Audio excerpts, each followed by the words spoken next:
Olá, querido amigo, seja muito bem-vindo a mais uma classe dos professores. A sua lição a qualquer hora e em qualquer lugar.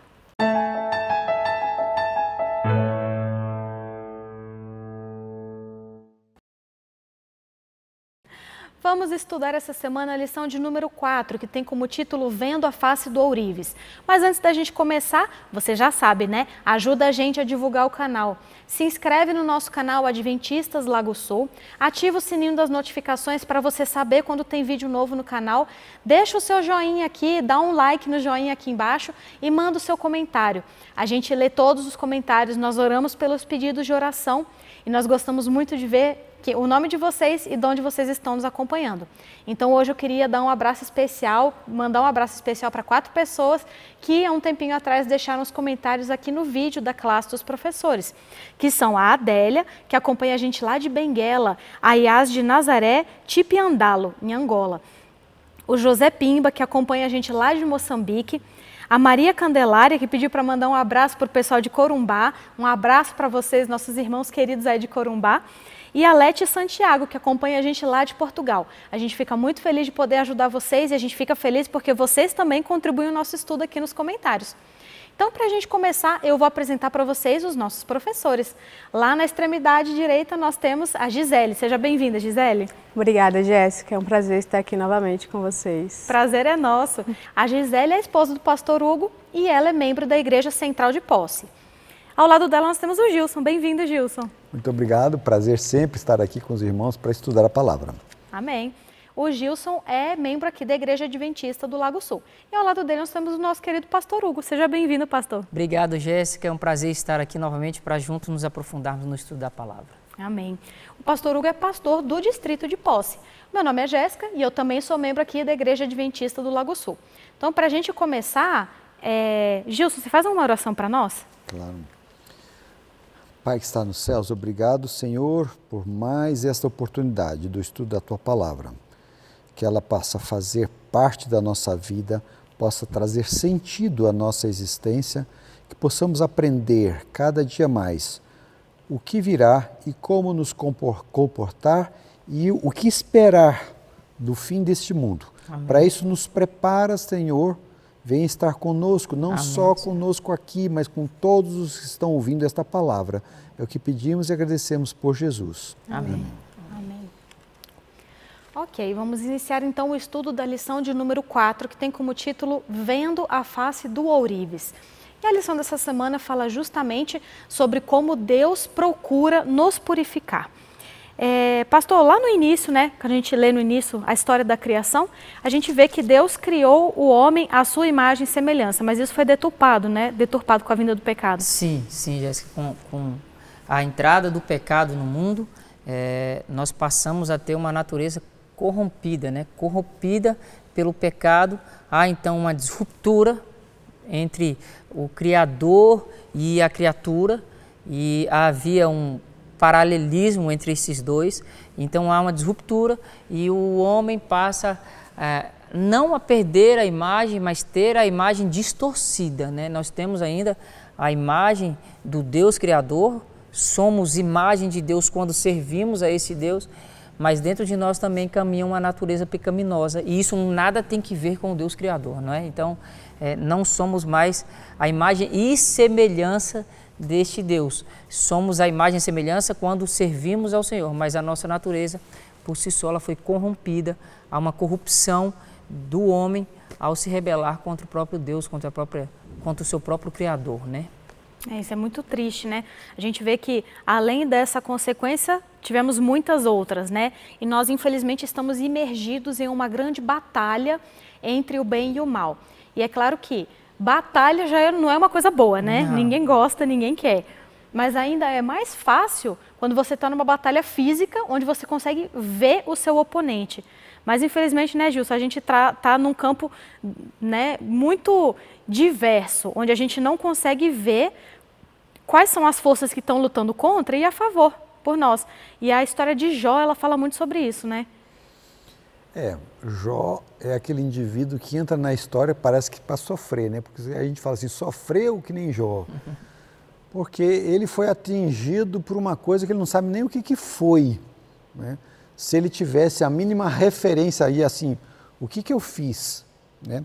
Isso também nos leva a pensar, porque ainda hoje, já melhorou um pouco, mas ainda hoje, as pessoas têm a ideia de que se a pessoa está sofrendo, fez alguma coisa, né? Eu tenho uma experiência, às vezes, muito amarga na história da família, onde aconteceu uma catástrofe, uma coisa ruim, né? E os irmãos, em vez de chegar para nos consolar, um deles falou assim, tem pecado na sua casa, veja o que está acontecendo. O livro de Jó nos mostra exatamente o contrário, né? Que a gente às vezes sofre consequências de coisas que a gente não fez, e essa era a angústia de Jó. E ele chegou até a se revoltar no sentido de não se sentir à vontade de reclamar. Também nisso Jó não pecou, porque às vezes a gente se sente injustiçado, a gente pode reclamar com Deus, deve conversar com Ele, deve levar a Ele todas as nossas angústias. E aqui ele disse, respondeu, porém, Jó, capítulo 23 de Jó, ainda hoje a minha queixa é de um revoltado, apesar de a minha mão reprimir o meu gemido. Ou seja, ele estava contido, mas inconformado nesse sentido. Por quê? Se eu soubesse onde o poderia achar, então me chegaria ao seu tribunal. E no verso 7 diz assim, ali o homem reto pleiteia com ele, e eu me livraria para sempre do meu juiz. Então muitas vezes a gente fala assim, mas no que foi que eu errei? O que eu fiz de errado? E Jó era uma pessoa plenamente consciente de tudo aquilo do seu relacionamento com Deus. Só que ele não entendia o que tinha em volta, né? Toda a história do mal, da guerra, da luta entre o bem e o mal, do porquê das coisas, que às vezes a gente não compreende aqui. Mas mesmo assim, Jó teve resiliência, teve perseverança, porque ele queria alcançar a justiça de Cristo, e ele teve atitude, porque muitas vezes as pessoas se sentam à beira do caminho só reclamando. Não, ele teve aquela fé com atitude. Se eu puder chegar, eu sei que ele é justo, ele estava procurando a justiça de Deus, ele não perdeu de foco a justiça de Deus, ele sabia que Deus era um ser justo, só que ele não estava entendendo nada do que estava acontecendo ali. Então, às vezes a gente é atropelado por algum acontecimento que a gente não tem a mínima ideia do porquê disso, mas ali estava a guerra entre o bem e o mal, né? Ele não sabia da conversa entre Deus e Satanás. E muitas vezes também o nosso sofrimento é, né, para provar não só o nosso caráter, mas às vezes também para testemunhar ao mundo da nossa resiliência, da nossa fé, da nossa perseverança. É difícil entender isso, mas a história de Jó abre e explica um capítulo à parte do porquê do sofrimento dos justos, dos inocentes. Por que acontece isso? Primeiro, para demonstrar a malignidade do pecado, o que o pecado é capaz de fazer. Então, se Deus deixou as rédeas um pouco na mão de Satanás, olha o que ele fez. Né? Ele perdeu a oportunidade de fazer uma coisa grande para Jó, né? Não, ele fez o quê? Desgraça. É isso que Satanás faz na vida da gente. E às vezes a gente tem que sofrer a consequência de umas coisas que a gente nem fez. Por quê? Porque é isso que Satanás fez com esse mundo. E nós estamos no meio desta guerra. Isso Jó depois começou a entender, mas ele não perdeu de foco a justiça de Deus. É verdade, e é incrível, né? A gente vê muitas vezes as pessoas questionando, mas se Deus é justo, por que Ele permite isso, isso e aquilo? Por que aconteceu isso? E a gente tem que entender uma coisa, Deus é justo, mas o pecado não é. O pecado é injusto, ele é imundo, encardido, e ele não poupa ninguém. E infelizmente, por uma escolha humana, quem rege esse mundo aqui é o pecado. Então nós pagamos consequências por coisas que nós não fizemos, não porque Deus é injusto, mas porque o pecado é injusto. E aí a gente faz o quê? A gente se vira contra Deus, a favor do pai da mentira e do pecado, porque a gente fala, mas está sendo injusto, e aí você está favorecendo justamente quem está trazendo essa injustiça para o mundo. Injustiça que não existiria, né? E é interessante como a Bíblia, ela não cansa de trazer histórias, né, para exemplificar as coisas. E Jesus também ensinava através de histórias. Ele contava histórias que nós conhecemos como parábolas, né? Histórias que não eram histórias verdadeiras, mas que eram formuladas, né, para entrar ali num contexto de forma que ajudasse a pessoa a entender. A gente sempre entende muito melhor as coisas quando são por histórias e exemplos, principalmente algo próximo, né, do nosso dia a dia. E uma das famosas parábolas é a parábola das 10 virgens. E a gente também sabe que cada coisa na parábola tem um significado. A história não está lá só para, legal, uma historinha, contou a historinha. Ela tem um motivo. E a parábola das 10 virgens tem um motivo também. O próprio azeite, né, o óleo, dependendo da tradução, ele tem um significado. E um dos significados é justamente o Espírito Santo, né? Você possuir o Espírito Santo. Mas tem mais de um significado, né, Gisele? Isso mesmo, Jéssica. E interessante, né, isso que você falou, que Jesus utilizava-se de histórias, parábolas, para que ele pudesse alcançar as pessoas que estavam ouvindo. E a parábola das 10 virgens traz ali o azeite como símbolo do Espírito Santo, mas também traz como símbolo do nosso caráter. Porque assim como as 10 virgens, uma não podia buscar o óleo para a outra, o nosso caráter também ninguém pode adquirir por nós. Somente nós podemos fazer isso, né? E nós temos aqui na palavra de Deus quais são os frutos do Espírito e nós temos que basear o nosso caráter nisso.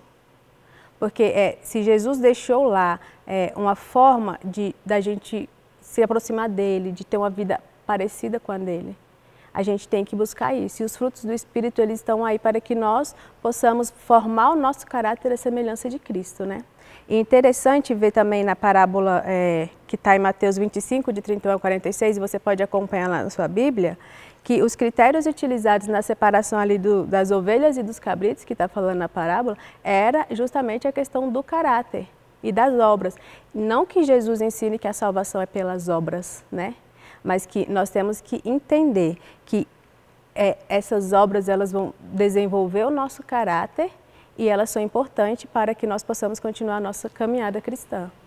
É verdade, e o caráter é extremamente importante, Sim. né? E uma é coisa, algo se que eu a gente vai posso levar. fazer um adendo, é que eu já falei, essa parábola das 10 virgens, ela me aterroriza, porque ela é uma mensagem para dentro da igreja. E como? Coitada das virgenzinhas, né? A gente tem imagem daquelas virgenzinhas ali, coitadas dentro. Elas estavam dentro da igreja, na hora certa, fazendo o que é certo, esperando o noivo, tudo certo, com a maior boa vontade, a maior boa intenção, e de repente 5 delas são perdidas. Então isso nos mostra que também às vezes a gente sofre, não pela nossa ação, mas pela nossa omissão, né? Mas eu não fiz nada, elas não fizeram nada, elas se omitiram. Exatamente. Deveriam ter feito e não fizeram. Então a gente tem que prestar atenção, não é só o que eu faço, é o que eu deixo de fazer. E tem muita gente na igreja se fingindo de morto aqui, né, para ver se vai entrar na última hora nos céus de arrastão, né, junto com o povo. Não, você tem que ter a sua ação do lado do bem. E é importante também ressaltar essa questão do caráter, que é aquilo que você faz quando ninguém está vendo, né? Não é a sua vida de aparência, é aquilo que você faz quando ninguém está vendo, quando só Deus te vê. E é aquilo que nós vamos levar para o céu, né? Sim. Porque a gente vai deixar tudo para trás, mas o que a gente vai levar é o caráter que a gente fabricou, né? Que a gente construiu, deixou Cristo construir em nós aqui na Terra. E esse caráter vai ser extremamente importante no tempo de angústia que está vindo, né, pastor? Sim. Porque está vindo um tempo de grande angústia. Sim. E os que não estiverem preparados, Jéssica, provavelmente, e se não buscarem esse preparo, que é a questão aí da parábola das 10 virgens, os que não estiverem prontos para a ceia, para a boda do noivo, para a ceia do Senhor, esses perderão a boda, perderão a ceia. Foi o que aconteceu com as virgens nécias, né? A lição, ela traz aqui a história de Daniel e os amigos que tinham um caráter. E eu vou até buscar aqui o que a lição disse, olha, caráter purificados, limpos e provados. Eles estavam preparados para morrer a negar o seu Deus. Eles estavam preparados a ir para uma cova de leão, uma cova de leões, a ter que adorar ou a ter que se negar a falar com o seu Deus. E eu fico pensando, olha, Daniel correu risco, colocou sua vida em risco por se recusar a não orar. Ele falou, olha, eu morro, mas eu continuo orando. Eu não paro. Hoje não tem isso, né? Pode orar a hora que você quiser, o tempo que você quiser, e a pergunta é, nós estamos orando? É justamente o que a lição traz, né? Que o tempo fácil, aí todo mundo relaxa. Tem um ditado que diz assim, tempos difíceis produzem homens fortes produzem tempos fáceis produzem homens fracos. É um ciclo, né? E hoje é tudo muito fácil, tudo muito acessível. Você quer a Bíblia, você tem no seu celular, onde você quiser. Você quer falar com uma pessoa do outro lado do mundo, você pega aqui, liga, você vê a pessoa. E será que toda essa facilidade, a igreja também tem proporcionado muita facilidade, né? Manda material de estudo, de pequeno grupo, a lição é um facilitador, um estimulador para que você estude a palavra, olha só. Você tem um livro, né, o livro anual para que você crie o espírito missionário, saia, distribua. Será que essa facilidade aí, toda essa facilidade, tudo isso que nós temos em nossa mão, acesso rápido e fácil, tem sido proveitoso para todos nós? E o problema não está em proporcionar a facilidade, o problema está em eu não aproveitar essa facilidade, entende? Mais uma vez a gente volta para uma autoavaliação, uma reflexão. Nossa, e esses meninos, esses homens, eles estavam prontos para a aprovação. E o principal ponto que deixa eles preparados para suportar essa crise, que é o que você falou, tá chegando tempos difíceis, é que eles temiam ao Senhor. O temor do Senhor é o princípio da sabedoria. E hoje nós temos que temer ao Senhor. Temos que buscar a presença. Olha, eu não vou fazer isso porque eu sei que é errado. E se eu sei que é errado, se eu sei que Deus não aprova, eu não vou fazer isso. A gente está indo pela tese de que não, eu acredito, eu tenho fé, então por mais que eu faça, Deus vai continuar me amando. E na hora certa lá Deus vai dar um jeitinho e eu vou para o céu. Não vai. Não tem jeitinho para entrar para o céu. Você tem que estar aprovado perante o Senhor. Então, o princípio de tudo isso é o temor do Senhor. Exatamente. E é tão importante, né? A gente corre atrás de tanta coisa mundana que depois vai queimar. E mesmo que nós não estejamos vivos na ocasião da vinda, quando a gente morre, não vai levar nada, fica tudo para trás. Então, o que a gente vai conseguir levar é justamente o nosso caráter. E é ele que vai ajudar a gente a enfrentar os tempos difíceis. Sim. Porque Deus não esconde nada da gente, Ele deixa muito claro, tempos difíceis estão vindo, tempos de angústia, qual nunca houve antes aqui sobre a face da terra. Então Ele não usa meias palavras, né? Ele não acoberta, Ele fala de maneira muito clara, muito direta. E Ele fala, olha, vocês têm que se preparar, vocês têm que ser provados pelo fogo, porque se você não for, você não vai aguentar quando a provação vier. Você acha que... Eu fico pensando, gente, eu não ia ter tido coragem lá na província de Dura, de ficar em pé, na hora que todo mundo ajoelhou diante da estátua, eu ter ficado em pé, eu não ia ter essa coragem, entendeu? É fácil eu falar hoje, né? Falar assim, não, se fosse eu naquela época, não ia, não tava, entendeu? Eu ia morrer de medo pela minha própria vida, e eles estavam lá. Quantos cristãos não tinham naquela multidão? E todos dobraram o joelho diante da estátua. E eles tiveram essa coisa. Por quê? Porque eles trabalharam o caráter deles dia a dia. Foi esse caráter que ajudou eles a ter essa firmeza, essa determinação. E uma coisa muito importante é que também ninguém consegue construir caráter sozinho. A gente ouve muitas vezes o pessoal falando, não, a gente pergunta, de qual igreja você é? A pessoa fala assim, não, eu não tenho igreja não, o meu relacionamento com Deus é pessoal. Eu estudo a minha Bíblia em casa, eu vivo minha vida com Deus em casa, eu tenho meus momentos com Deus. E a pessoa perde aquela noção de que o relacionamento com Deus ele também é muito mais importante ele ser construído dentro de uma comunidade, né, Gilson? Tem alguns aspectos a considerar aqui em termos de comunidade, né? Primeiro que já existia e a pandemia piorou, foi o chamado movimento dos desigrejados, né? Assim, não é uma placa, não é uma igreja, um nome, alguma coisa que vai me salvar. O que me salva é Deus, é a fé em Jesus. Certo ponto, sim, o que salva é fé em Jesus. Mas a igreja pode atrapalhar? Pode. Se pode atrapalhar, pode ajudar? Pode. né? A comunidade, quando você fala assim, às vezes, ele se perdeu, se juntou com pessoas que não prestavam, parece que só as outras pessoas só servem para atrapalhar.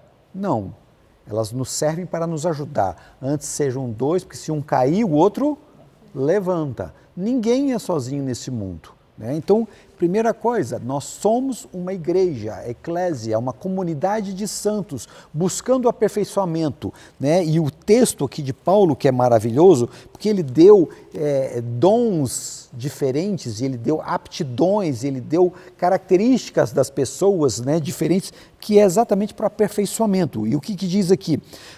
Ele mesmo concedeu uns para apóstolos, outros para profetas, outros para evangelistas e outros para pastores e mestres. Com vista ao quê? Qual é o objetivo disso?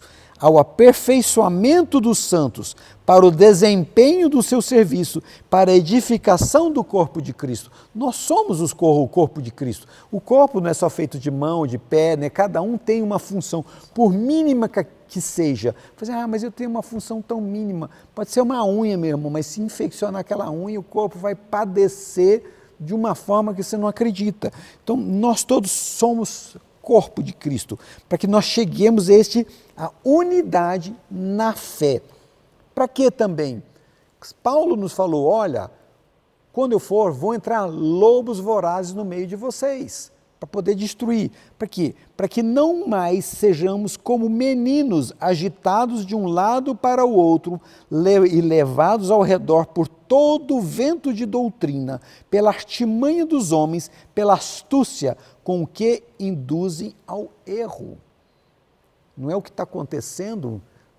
Tanta teologia, tanta pregação, tanta coisa que você nunca ouviu na vida, que não tem base bíblica nenhuma, às vezes pode ser até bonito de ver, de ouvir, né? Porque te traz uma mensagem de conforto e de esperança. É isso que as pessoas querem, né? Elas querem ouvir sobre Cristo, a sua graça, e isso é um texto de Ellen White. Eles querem ouvir, né, Cristo, sua graça, o seu amor, mas não querem ouvir sobre o dia da ira do Senhor. Não quer dizer que a gente vai pregar pânico e terror. Cristo e sua graça é importante, super importante, mas você tem que saber também o que vai acontecer. E juntos, na unidade da fé, nós somos mais fortes. Para que isso? Então, aqui vem também, mas seguindo em verdade, em amor, cresçamos em tudo naquele que é o cabeça, Cristo. Então, a nossa unidade vem de Cristo. Nós vamos crescer na graça. Nós vamos chegar à unidade da fé. Nós vamos saber também combater as heresias e as coisas que vão adentrar dentro da igreja. É para isso que nós temos que ser fortes e sermos unidos, para que nós chegamos à medida da estatura, da plenitude de Cristo. Esse é o nosso objetivo. Então, não venha com essa história de que, porque na igreja eu encontro tanta coisa errada. Irmãos, como disse um pastor, né, nós somos todos hipócritas, fariseus e todo. Tem lugar para mais gente, então venha você, né?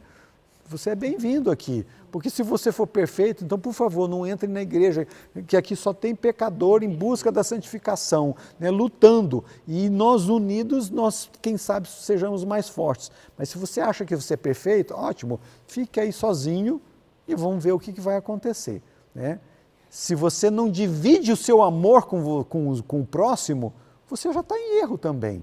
Se você acha que você é tão bom, então venha, por favor, me ajude aí para o céu, né? Me ajude também a encontrar esse caminho. Esse que deve ser o nosso sentimento. É aquela coisa, né? Se você é perfeito, é só você sentar e esperar para ser transladado, porque, né, tá chegando. E realmente a gente vê muito isso, né? Um dos argumentos que a gente mais ouve pelas pessoas que abandonam a igreja é: mas é porque na igreja tem muita hipocrisia. Mas é porque na igreja eu vejo muita coisa errada. E no mundo você não vê hipocrisia, não? No mundo não tem coisa errada? Mas você não está saindo do mundo por causa dos hipócritas. Então, vamos botar a mão na consciência, né? Vamos ser honesto e falar, bom, se você quer sair porque você não acredita naquilo, porque você não quer seguir, então seja sincero de acordo com isso. Falei, não, eu saí porque eu não quero viver essa vida, eu quero viver a vida aqui no mundo, eu quero fazer as coisas do jeito que eu quero e a igreja condena. Então, eu também não quero, vou sair. Agora, usar de argumentos falaciosos. Ah, mas é porque tem um monte de hipócrita. Claro que tem um monte de hipócrita. Todo mundo é ser humano. Deveria? Claro que não. Mas não deveria ter morte, não deveria ter sofrimento. Olha o tanto de desgraça que veio por causa do pecado. É claro que num lugar, numa instituição que é liderada por pessoas, frequentada por pessoas, conduzida por pessoas, vai ter coisa ruim, porque ser humano é sinônimo de coisa ruim, entendeu? Infelizmente. Então, aqui na igreja, você vai encontrar gente arrogante? Vai encontrar gente, vai encontrar ladrão? Vai encontrar hipócrita? Vai. E você é um deles. Não pense que você, ai, lindo, maravilhoso, superior. Não é, você tem os seus pecados. Só que no mundo você vai encontrar tudo isso e vai encontrar muito mais. Então, deixa o mundo, vem para cá, porque pelo menos aqui, os hipócritas que estão aqui, estão procurando deixar a hipocrisia, estão procurando melhorar. Aqui a igreja a gente sempre fala que é um hospital, né? No hospital você vai achar o quê? Um monte de gente doente. Aqui é um hospital para os espiritualmente doentes e você também está. Então, venha, tire de você todos os seus preconceitos e venha, porque você está precisando tanto quanto qualquer pessoa que está aqui. E Cristo entende isso, né? E às vezes sempre, o ser humano é egoísta, a gente sempre tem o costume de querer botar a culpa nos outros e tirar o nosso, né, da reta. E a gente sempre fica naquela, e é muito fácil a gente ouvir, porque Jesus me ama, porque Deus me ama, Ele me aceita como eu estou. Então a pessoa pega trechos que agradam, né, a sua crença e ela adota aquilo ali. Ele te ama? Ama. Recebe como eu estou? Recebe. Mas depois que você veio, você tem que abrir o seu coração e estar disposto a mudar. E aí, muita gente pensa, mas então se eu sou salvo pela graça, que é de graça, por que eu tenho que construir, né, um caráter, já que Deus me salva? Se eu sozinho construindo o caráter, eu não vou merecer o céu, eu não tenho o que faça que eu posso merecer, então para que também que eu tenho que construir um caráter? Cristo, ele sempre se preocupou com essa questão da formação do caráter do homem. Justamente por essas questões que já foram explicadas aqui. No momento de tribulação, no momento de luta, se você não tiver com o seu caráter fortalecido, facilmente você vai abrir mão, vai sair, que nem foi falado aqui, mas só tem hipócrita na igreja. Fortaleça o seu caráter em Cristo, que essas coisas vão passar batido. Né? Então, assim, nós precisamos entender que nós precisamos ter o nosso caráter moldado por Jesus. Porque senão nós vamos nos tornar aquelas virgens que não se preocuparam em buscar o azeite, que foram levando a vida e não tiveram a preocupação em moldar o caráter. Mas a gente não vai ter a possibilidade de bater na porta do vizinho e falar, me dá um pouco aí do seu caráter para eu passar por essa situação aqui agora. Não tem como, o caráter é você que vai produzir, é você que tem que constantemente, através daquilo que Jesus deixou, buscar essa formação para que você consiga ter força, para você ser fortalecido por Ele no momento de luta, no momento de tristeza, no momento de dificuldade, né? A formação do nosso caráter em Jesus, Ele justamente nos mostra que se nós não moldarmos o nosso caráter a Cristo, nas primeiras dificuldades nós vamos abandonar. E não é esse o objetivo, né? É nós estarmos preparados, assim como aquelas virgens que se prepararam, nós também temos que preparar o nosso caráter para que nós possamos um dia estar com Jesus. É verdade. Então, exercício da semana. Cada semana a gente vai ter um exercício, vai ter um desafio. O desafio da semana é fazer uma autoavaliação. O que eu preciso mudar? Porque a gente tem que lembrar, cada vez que você aponta o dedo para o seu irmão, tem 3 apontando para você. Então, antes de julgar o meu irmão pelas falhas de caráter dele, o líder pelas falhas de caráter dele, eu tenho que fazer uma autorreflexão. O que eu estou precisando mudar? Como que eu posso aperfeiçoar o meu caráter, deixar Cristo aperfeiçoar o meu caráter, para que quando vier a grande tribulação, eu esteja preparado e não seja igual as virgens nécias, que estavam ali, né, e morreram na praia. Fizeram, se prepararam e na hora H morreram na praia. Para que nós possamos estar todos juntos. E aí um dia você possa chegar no céu para a gente e falar assim, olha, eu assisti a classe dos professores, eu cumpri os desafios e realmente Deus me transformou numa pessoa melhor. E para que nós aqui da classe também possamos ver, fulano, eu li os seus comentários lá que você deixou, li o comentário que você deixou, e isso me ajudou a me transformar numa pessoa melhor, entender melhor o que Cristo queria de mim, e é por isso que eu estou aqui hoje. Então, vamos nos ajudar como uma comunidade e vamos aprender que a gente tem que entrar na igreja não é olhando para os lados, para os irmãos, é olhando para cima, porque o único modelo perfeito que nós temos é Cristo. Você não vai achar uma pessoa perfeita. Então, vamos olhar para o único modelo infalível perfeito que nós temos, que é Cristo. Gilson, você ora para a gente encerrar? Okay. Pai que está nos céus, obrigado, Senhor, por esse estudo, por ter nos trazido a palavra, por termos aprendido. E agora, Senhor, dá-nos força para pôr em prática aquilo que aprendemos e nos prepararmos para a Tua vinda. É o que pedimos e agradecemos por Jesus. Amém. Amém. Muito obrigada pela sua atenção. Não se esqueça, a classe dos professores, ela é um suplemento para o seu estudo diário da lição.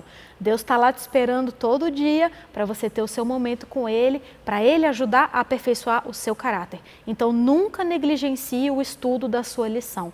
Não pense assim, eu tenho a classe dos professores, eu não estudei a lição, então eu assisto a classe. Não, a classe é para ajudar você a aperfeiçoar o seu conhecimento. Muito obrigada pela sua atenção e a gente espera você semana que vem com a equipe do Rafael para mais uma classe dos professores.